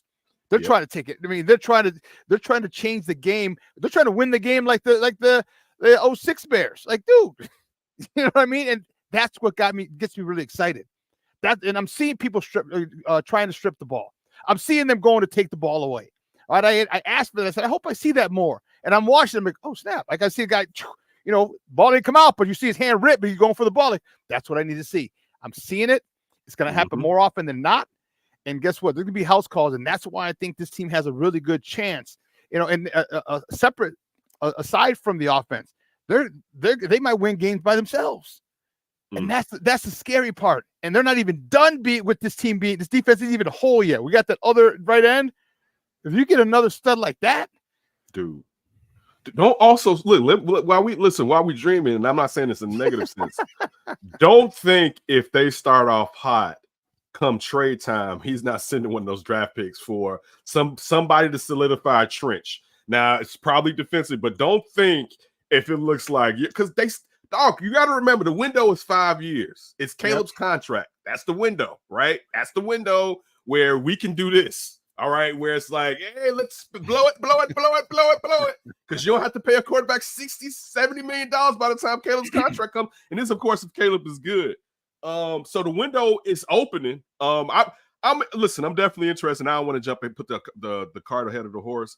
I'm definitely gonna be interested if this season goes well, what this offseason is gonna look like. Because if this season goes well, they're definitely gonna try to win the Super Bowl next year. Like that's where it's everything that Houston is doing this year, where they like, oh, you know what? We going for it, right? He a stud. Oh yeah, we got to try to get this right now before it's time to pay this kid, right? Let's bring in Diggs. You know what I'm saying? Let's bring in Danielle Hunter. You know what I'm saying? Let's try to get this all shored up. But yeah, I love what they're doing. The only question is still the real question. I feel like when it comes to the Bears, is the offensive line. I mean, that's the real. Everything else you can kind of cover. You can generate pressure. It's not what you want to do. But you still got a crazy ass defensive end in Montez Sweat. It'd be different. And I think the thing is too, with this Montez Sweat thing is Montez Sweat was like in one of the most talented trio. I mean, quartets. Quads, quartets. When I'm just talking about talent, not the production all the way. But you didn't know alone, you didn't know if he was one of the best backup singers in there, and you didn't know it was when he was by himself, like he a hit maker. Like you didn't know, like that boy good, right? You didn't know. He's like, you know what I'm saying? What you about to say? He's like Mariah Carey. Remember Mariah Carey was a backup singer for Brenda K. Starr. And most people don't know who the hell Brenda K. Starr is, but she was a backup singer for Brenda K. Starr. I still believe that's a song by Brenda K. Starr that Mariah Carey remade. And no one knew how good Mariah Carey was. She was just Brenda K. Starr's backup singer until all of a sudden she went on her own. So I see what you're saying with Montez Sweat. Like, you good. You good. Yeah, we thought he was gonna come here, maybe get like 6.5 sacks, and we'd be like, yo, we got a good end. It's like, damn, you nice, right? And so I think that makes me feel better because I think I would say he's the second tier because I don't think he's not Garrett. He's not Micah Parsons right now, but I think he's the tier right below those guys, basically. And I mean, I think that's a tier, yeah. Yeah, that's what I'm. Yes. I think he's that type of good. So when you got something like that, it's a lot of stuff you can do when you have a fixture. You know what I'm saying? Like he's a fixture. He's just not like, oh, he good. No, he's a fixture. So that on the defensive, the trenches side, it kind of makes it easier for me, but it's just still worrying about protecting the pocket. Like it's going to matter, but I hope sometimes when the discussion with Caleb and him winning from the pocket, I hope we're also factoring in is the pocket clean or not. Because that's going to be kind of the discussion, you know what I'm saying? The context is like, but he's still doing, but it's like, yeah, but if the pocket's not clean, he has to do all of that, not like that's going to kind of be what I'm kind of looking at. Yeah, that's true. And guys, we're joined by Ken Davis, the host of the Under Center podcast from NBC Sports Chicago, talking Bears football here on Shawn and Maya in the morning on Sports Zone Chicago. I think you hit it right. I think there's not a lot of holes left on this team. Unfortunately, the holes that we do have are very, very valuable, very vital, and that's the offensive line. Like we got to see, and the holes might be smaller than we think. Like if Tevin stays healthy, cool. If Nate stays healthy, cool. All right. If Braxton, can stay healthy, he's able to get, he's going up against who's their defensive end? Barlissimo was talking about him earlier. Whose strength is bull, and so okay, I assume, and maybe I should make that assumption because making an assumption, make an ass out of you an umption, but that he's going to get stronger, like he got stronger from year 1 to year 2. He improved on his bull rush, or on protecting against the bull rush. Wasn't great, wasn't perfect, but he improved. Now again, so I think Braxton Jones is going to be okay. I think Darnell Wright's going to be okay. It's that center spot for me that really is that center going to be okay. Because if we and are they going to stay healthy? Obviously, health is the most important thing. If you get those guys 3 games in a row, 4 games in a row, I think this run game is going to really, really help out Caleb. This run game is going to, DeAndre Swift, Khalil Herbert. I'm still not sold on Roschon, man. He's still got and it's not even quit. Valence Jones, dude, that mug's like he realized he was on his last leg. Like, okay, let me rip this off and. I'm with you so hard. I hope. I'm waiting to see what Roschon is going, who Roschon is going to be. You know what I'm saying? Like I am. And that was even kind of the fear of when people were like, "It's too many running backs in that running back room," and it's like, "Yeah, but Valence," and I'm like, "Yeah, well, I don't know about Roschon. When y'all talking about Valence, make it, get kicked up out of here, whatever." And of course, Roschon has had a lot more time, from Texas on to here, to know, the intricacies of that position at running back and everything like that. But still, I haven't seen all the stuff that they were saying from last year. Hopefully it gets better. If not, they got guys in front of them that are nice. When you're talking about, I think for me, when free agency took place, I didn't think they were going to go for Saquon. DeAndre Swift was the guy that I wanted. I'm like, get him. Like it was, the money was going to probably be right. I'm like, get him, particularly with what he can do in the passing game. And then you add in that you got a guy that is a crazy change of pace, gap exploiter in Khalil Herbert behind him. You have a formidable backfield, as far as the talent that they have in that backfield. And as your point is, it should benefit Caleb just having a guy like Swift to dump the ball off to if the play is broken. But it should also benefit them in play action if those guys are just killing people and the fear of I'm about to hand the ball to them and oops, it's a pass play and it's on your ass. So dude, I think like I said, I got him having 10 wins. I think this is going to be a good year. I worry about how the season is going to end because I think the NFL did them a disservice with how they stacked up all of their division games at the end of the season. And this is what the best division in the NFC. What division is better? I don't think the NFC East. I don't think the NFC East is. I definitely don't think the NFC South is. I'll see in the West, who you got the 49ers. Seattle doesn't scare me. Rams. Cardinals, the Rams. So you got the 49ers and the Rams. Where here, but here you got the Lions, you got the Pack, you got the Bears, and the Vikings had the same amount of wins as the Bears did last year. Like, so, people act like the Vikings had like 3 victories last year. They had 7 victories and Justin Jefferson was out basically the entire season. This isn't an easy division. Like, that's the thing. No, like, this isn't an easy division. So but you think they did him a disservice? Yeah, I think they did them a dis. I'm telling you, for me, this is again. Mhm. I could No, be no, wrong. yeah. I think they did them. It's the same with the Steelers. I think when you and look, put it, and you know why it's the same with the Steelers? It's because look at what the AFC North is. It'd be different if we played in the NFC South and you did this shit. Because several of those teams we could beat easily, right? But you're talking about teams that almost made the Super Bowl last year. 2 of them reside in here, and we played them twice. And then throw the 49ers in there, then throw that you don't know what the Vikings is still one of those games. It wouldn't be. Yeah. It's a division game. You know what I'm saying? Like that's what playing in the division is. It's a division game. Even if you suck that year, I can take a game because I know you. I know your traits. Now, of course, they got to get to know Shane Waldron, but by then, half the damn league gonna know what the Bears' preferences are because it's all at the back end of the year. I do.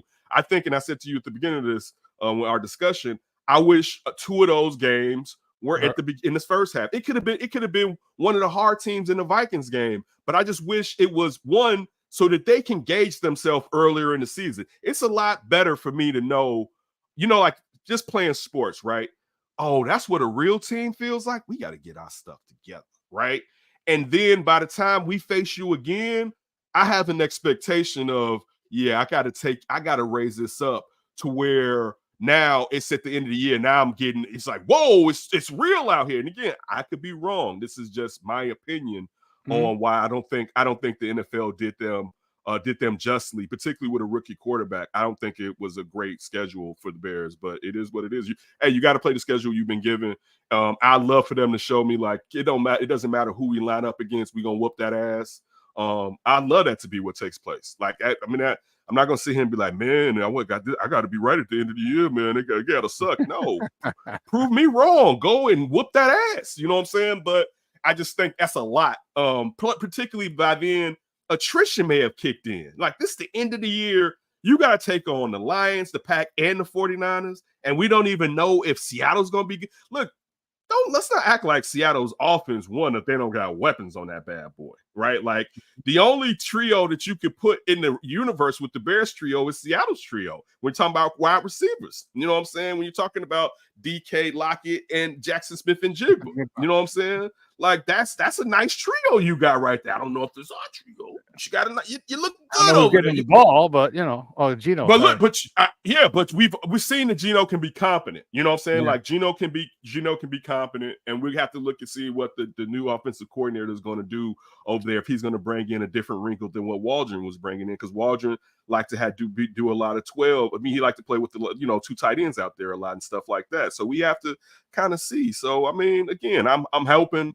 Everything works out for us, and I'm happy. I mean, this is, again, one of the best Bears off seasons where, one, it just wasn't about talent acquisition. It was about, did it make sense? Like, how much of this makes sense? And a whole lot of it made a lot of sense. The fact that he was like, if Matthew Judon's not signing this contract, I'm not trading for him. You damn right. He reverts right back to the Patriots. His word, quote unquote.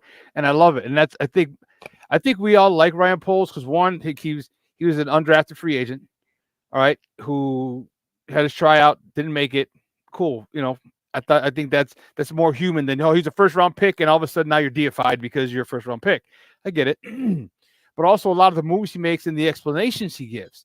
You don't have to like the explanation he gives, but he gives you an explanation to say, okay, I see why. I don't agree with it, but I see why he did it. I think that him being open to us, to the media, and the fans in general, is another reason why he's endeared so much. And a lot of his moves, he's made it right. Like you said, no one's ever 100%, but the hits that he has way outshadow the misses, and some of the misses were big. You literally gave a first-round pick for Chase Claypool, all right? But then you weren't scared again to go back and make another trade, but you got Montez Sweat. You know what I mean? Like, he wasn't scared, and I like that. Right. And I'll disagree with you on the schedule thing, and here's why. Mm-hmm.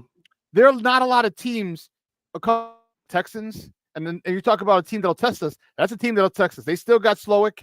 Now they're in their second year. That's definitely a team that'll test us. The Rams, maybe, the Rams are ahead of schedule. Rams are. Yeah, that's what I mean. They're another team that'll test us. They're ahead of schedule.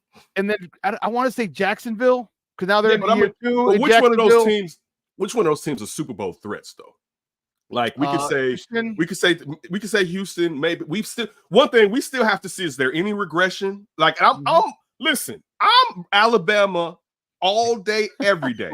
There was no way last year, if it was like the Bears taking the quarterback, I was CJ Stroud. I was not taking Bryce Young. It wasn't happening. I never would. And look, I'm not dissing his talent because that boy has a computer in his brain prior to the damn snap. So I wasn't questioning his talent.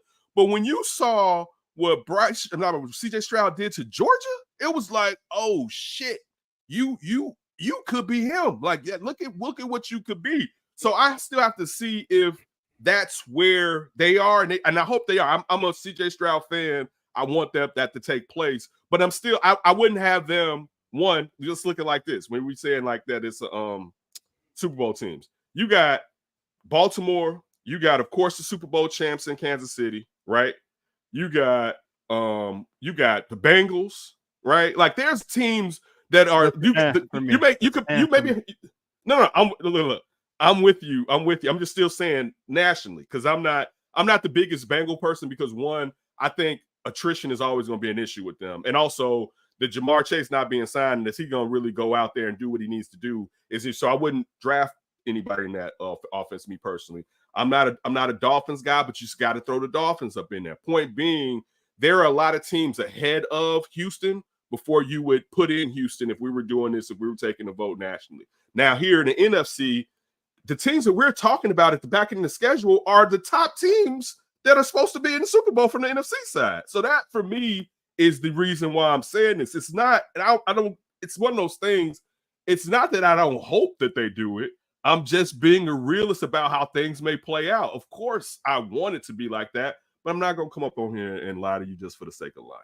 But here's where I stand, is that there's not a lot of teams that'll exploit us. Maybe 2 or 3. Okay, in those first 9 games. That gives us a chance to screw up. That gives us a bigger margin for error because the Packers won't give us a chance. Detroit, man, they're so pissed and embarrassed. They wouldn't give us a chance. They would definitely exploit us if we played them early. We still got to get our footing. All right. You give me week 10 after 10 weeks, 9 games, you're good. That offense should be rolling well.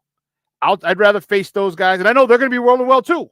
All right, because they're 9 games into the season as well. But I'd rather us face them when we're finally rolling than all right, we already got a loss on them. We already got a loss to this team because of that. Look at college. Like, look at the difference now when you look at USC before that LSU game, and it was like, man, I don't know about that. And now you sit there and whooped on their ass who was ranked higher than you. Look at Texas and Alabama the last few years. Look at when you play them early. And even if you lose to them, because one, it's an early loss, but it sets the measuring rod for you. And again, this is one of those things. Either one of us can be right. It's just now we get into like ESPN debate shit, where it's just like, it doesn't really matter who's right, to be honest with you. Like, if that's how you feel, cool. It doesn't matter. I'm just simply saying we can see him like, I hope this thing, you hope that thing. I just hope they're winning at the end of the year and they're in the playoffs. About that. Like, this is just what, like, sometimes this isn't a you thing.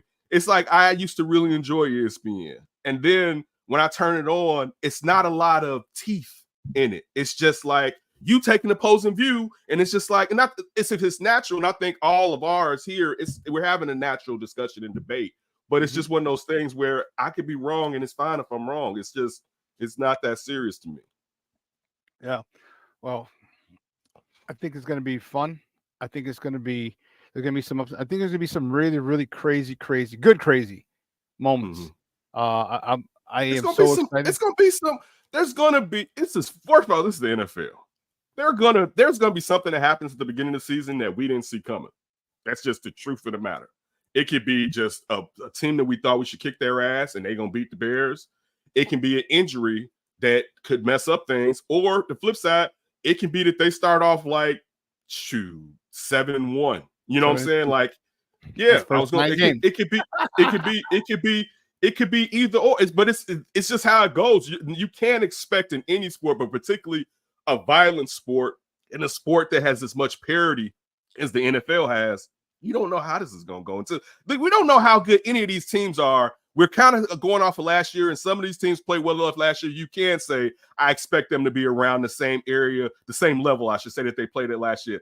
We don't know this until this stuff starts kicking off and taking place. Like, we don't. So again, I'll wait and see. I'm happy.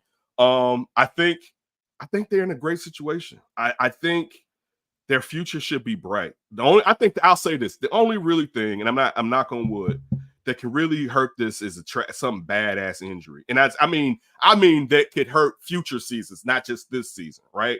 Outside of that, man, they may not. I'm getting a Lonzo Ball injury. Whoa, that I don't even want to do that with you. I don't want to do that with you. I don't want to do that with you. I don't want to do that with you because, man, the beginning of that year, boy, I swear, that year they had us in the grips of their hands. And then I was fired up, boy. I was fired up for that season too. Dude, that's it. They had that dog. I mean, nobody said they would have won the title, but they would have been interested for about 2.5 seasons, period. Yeah. If he hadn't gotten hurt like that. But that's the only. And again, look, how often does that happen in a sport like football, where usually you can be rebuilt, right? Like that. You can't hurt you with, and this again, I'm not putting this on him. You shouldn't be able to hurt Caleb enough where it ruins his career. It would have to be something crazy, and that's really the player I'm talking about. It have to be something or Montez Sweat. You know what I'm saying? Like everybody else, you damn near. And I'm not hating on the D. Only reason I'm saying this, I'm not including the DBs, is because it seemed like they can find these motherfuckers. You know what I'm saying? Like it seemed like they got that locked up. Where it's like, you need a DB, got a DB, got a DB. You need a DB, got a DB. But like, if something happens to your best offensive player and your best defensive player that limits them moving forward, I think it's the only thing that can stop this Bears team in the near future from being in the playoffs and perhaps being in contention. I think that's how stacked they are. It'll be interesting to see. And again, I don't want to fast forward to the offseason, but again, things look like they're going so well. It makes me giddy to see what they do next to end it on that. Yeah, and you know what? I think if we are rolling, like I said, we have a chance to go 7-2, even if we go 6-3 in those first 9 games before we hit the Packers week 11. If we do that and we just split those last 8 games, all right. I think before then, if we're 7-2, and I don't remember when the trade deadline is, but if we're rolling, I think I agree with you. Don't be surprised if Ryan Poles makes a trade with one of a DB, a draft pick for a stud defensive end who wants to change the scenery and willing to sign a contract. Because that means next year you don't got to go get a stud an edge. You can go to get stud offensive linemen to solidify that middle 3. That's what I'm. So I wouldn't be surprised. But before we let you go, let's give me our picks. I know you gave yours already. Give yours again, and I'll give mine. What do you predict the Bears? First of all, give me a prediction for Sunday and then for the season. Sunday, I say the Bears are going to win I think it's going to be 20-something to 17 or something like that. I think the Bears are going to be in the 20s, and I think the Titans, and this could be just being pie in the sky and the Kool-Aid in me. I think they'd be lucky to get to 17 because I think the Bears is going to get on that boy. And I mean, Will Levis, in a heartbeat. I think they're going to get on them. And I think once they get going with everything that they have on the back end from those DBs and those linebackers, I think it's going to be turnover central. So I think the Bears are easily going to be in the 20s. It wouldn't shock me if they made it to 30. But I think I don't see the Titans getting into the 20s. I see the Titans only making it to the teens, in my opinion. And again, I have the Bears at least winning 10 victories this season for me. And I think that will be a successful season. I think if we're saying how good I saw somebody put 12 wins in here. I think it was Cornelius earlier. I think I would say 11 would be my height because I just it's really just how tough, and it's not a knock. You gotta grow through your division. You got to take on those teams that are ahead of you and learn how to beat them consistently before the division becomes yours. So I say max out 11 probably for me. But if they made it to 12, I'd be ecstatic if they made it to 12. Okay. So you're saying for all intents and purposes, 24 plus, if they 24-17, maybe more. Maybe them more, maybe Titans a little less. I would go, I would say 27-17 to be honest with you. Okay. Is where I kind of feel like a 3-point up or 3-point down, where it's either they can get to 30 or they may be at 24. But listen, they have a nice receiver core. When you look at Boyd, look at Calvin Ridley, and look at B-Hop, I know that Will Levis showed a connection with B-Hop last year. He was, you know what I'm saying, his blankie. But I just still think when you're talking about the defensive backfields that the Bears has, I think it's going to be a mess for the Titans. Maybe if they were playing in Tennessee, I would give the Titans a few more points, but I think it's going to be a mess. I know he's a game time decision. He may be out. I thank you, Dre Grizz, on that. You're right. But if he plays, where's he going to be? You know what I mean? He ain't close to 100%. Like if he's playing and I'm Jaden Johnson, I'm pressing him. I'm because I don't remember what's his injury. What's his injury? Do you remember what his injury is? I was looking at it.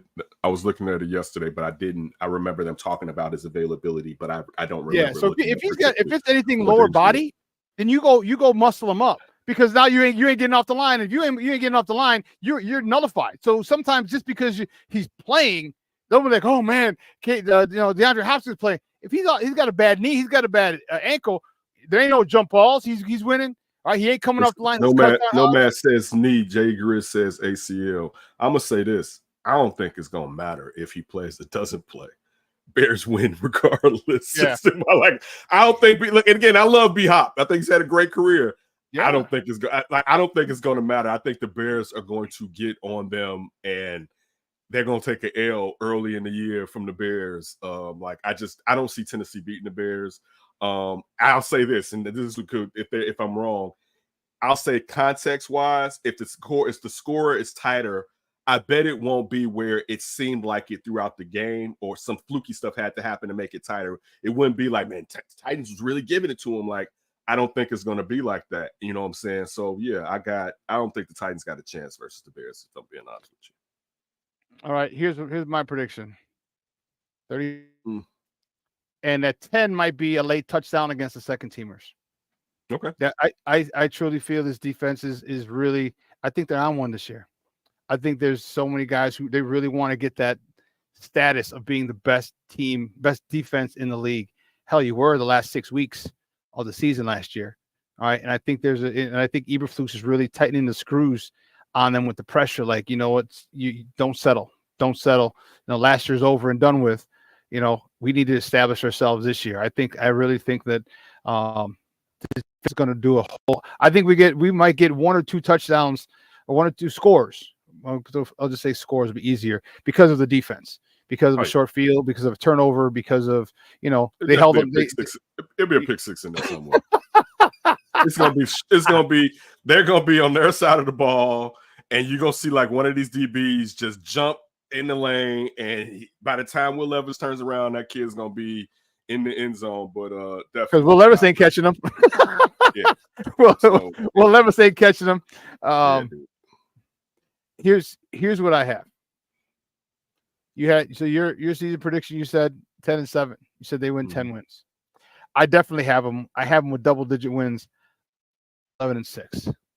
I got them going 11. I think, yeah, we're right. We're right there. One game, a ball bounces one way or the other. Yeah, so we're right about there. I just think that this team they're so much good happened to them last year, and I've seen it so oftentimes where a team finishes strong. Hell, and I'm not putting them in that class, but I'm just using an example, like the 84 Bears. Like the 84 Bears when they lost to San Fran, they're like, oh, this team next year. And I'm not putting them in the Super Bowl. I'm saying I'm putting them in the playoffs. That's all I'm saying with this team. They're in the playoffs. They're fighting for that division, if anything. And that's why I'm saying if they get clicking early, because at week 11 or game number 10 against the Packers, the training wheels should be off Caleb at that particular point. You know what I mean? They should be off for this year. Next year is a whole nother story. But they should be off this year. Let's do it. And if we split those 4 games, those 8 games at the end, if we split and we go 7-2, there you go. There's 11-6 right there. So, and that's being conservative, splitting the last games. I think San Fran's gonna be tough, but that's also a measuring stick because you're going into the playoffs. Like, okay, where are we now? All right, early in the season, okay, cool. We won, we lost, doesn't matter. But you got a Super Bowl contending team because what are they going to be at that particular point when we face them? They're going to be on a roll, probably atop the NFC West. You go in there because remember we're going to San Fran. You go in there and you come out with a dub. Now you're like, oh snap! Or if you lose by 3, you're like, oh snap! We're a lot better here than we thought. So I'm looking forward to it. That the end of the season when this is rolling and Caleb's trading wheels are off. Man, it's going to be fun. It's going to be fun. Hey, but anyway, man, thanks a lot, Ken. I appreciate it. Do me a favor. Let everyone know where they can find you online. Oh, definitely, check me out at That's Davis under center. But I'll be around. Shawn, I appreciate you. Everybody in the chat, stay up. Everybody have a safe weekend, and let's go, man. Bears get this victory and kick this Titan ass real quick. What does Jay Grizz say? SuperBack might as well book an Uber for the word. Oh, no. I got to go pick her up. No, I'm going to get her, Jay Grizz. Oh, man. Yeah, bro. Guys, have a great weekend. Ken, thank you for coming on so much. I love talking football with you, bro. We will talk soon and bear the freak down. Where are you watching the game? I'm watching it at the crib. The best place to watch it so I can just take notes and I don't have to hear a lot of mess. It's not in a bad way. If this being work is pleasant work. But I don't like a lot of stuff going on around me when I'm taking it in. And I also like to have the ability to rewind. You know what I'm saying? Like I like all of that on deck. So I got to usually be at the crib for the most part when I'm taking it in. Bet, man. We'll have you on again soon, man. You have a great weekend. All right, no doubt. All right. Guys, that was Ken Davis from the Undercenter podcast on NBC Sports Chicago. Man, I am fired up. Man, 2 hours has come and gone. I want to thank Ken for coming on, talking Bears with me. That was a great conversation. Remember, if you missed it, make sure you go back and check it out on YouTube. All right, check it out later. And also, the show is going to replay tonight at 6 p.m. Coming up at 12:15, we have Second City Sports with Lakina McGee and Sydney Brown. They're going to join. They're going to give you another 2-hour tour of some Chicago sports. So make sure you tune in then as well. Folks, have a phenomenal weekend. So for everyone here at Sports Zone Chicago, all right, Elliot Baez, our executive producer, Clarence Council, our social media guy, and my co-host in absentia, Maya Akai. I'm your brother, SuperBack, Shawn Sierra. Guys, have a phenomenal weekend. Enjoy it. All right, it's gonna be a little brisk, but that's a nice ode to football. It's supposed to be like 65 on Sunday, if I'm not mistaken. Let me double check. Sunday 73. Come on, man. And cooler by the lake. Come on, man. You couldn't ask for a better day for football on Sunday. Woo, Charlie. Get to your barbecues, get to your people's house, get to your rooftops, get to wherever they're watching the game. All right, the bars. Man, have a phenomenal day. Bear down. I will see you guys on Monday. Your boy, the SuperBack. Again, for everyone here at Sports Zone Chicago, have a great weekend. And the boy, the SuperBack, guess what, peoples? I am out.